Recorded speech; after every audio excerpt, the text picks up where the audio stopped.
জুবিনৰ চিতাভস্ম দেখি শুকাই কান্দি উঠিল লৰালি কালৰ বন্ধু।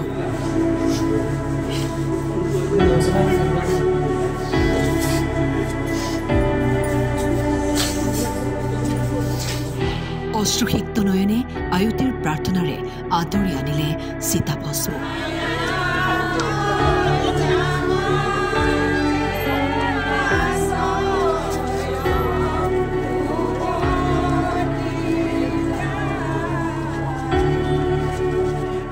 যোৰহাট পালেহি জুবিনদাৰ চিতাভস্ম। 13 দিন হ'ল জুবিনদা নাই, কিন্তু কোনোবাই জানো মানি ল'ব পাৰিছে এই সত্য।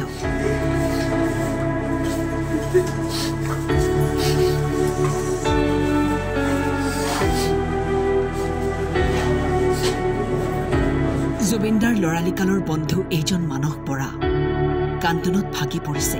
কেতিয়াও কল্পনা কৰা নাছিল এই দৃশ্য এদিন আহি পৰিব। যিটো কোঠাত জুবিনদাৰ চিতাভস্ম থোৱা হৈছে সেই কোঠাটোৰ দুৱাৰমুখতেই আঁঠু লৈ কান্দিছে।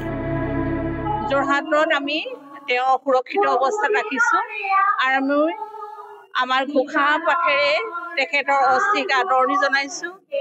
আমি যোৰহাটবাসী মৰ্মাহত হৈছোঁ।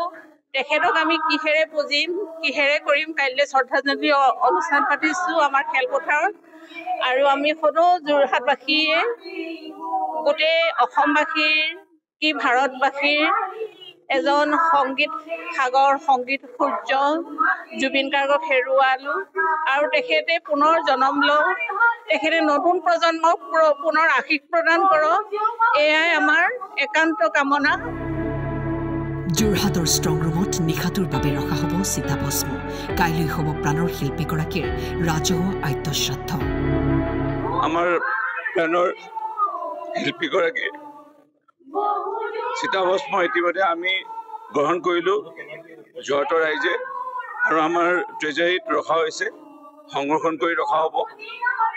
অহাকালি 1 তাৰিখ পুৱা 7 বজাত ইয়াৰ পৰা আকৌ পুনৰ জৰ্জ ষ্টেডিয়ামত আদ্যশ্ৰাদ্ধ অনুষ্ঠান য'ত আয়োজন কৰা হৈছে তাত আমি লৈ যাম ৰাইজৰ বাবে, আৰু ৰাইজে তাত শ্ৰদ্ধাঞ্জলি অনুষ্ঠানত অংশগ্ৰহণ কৰিব পাৰিব।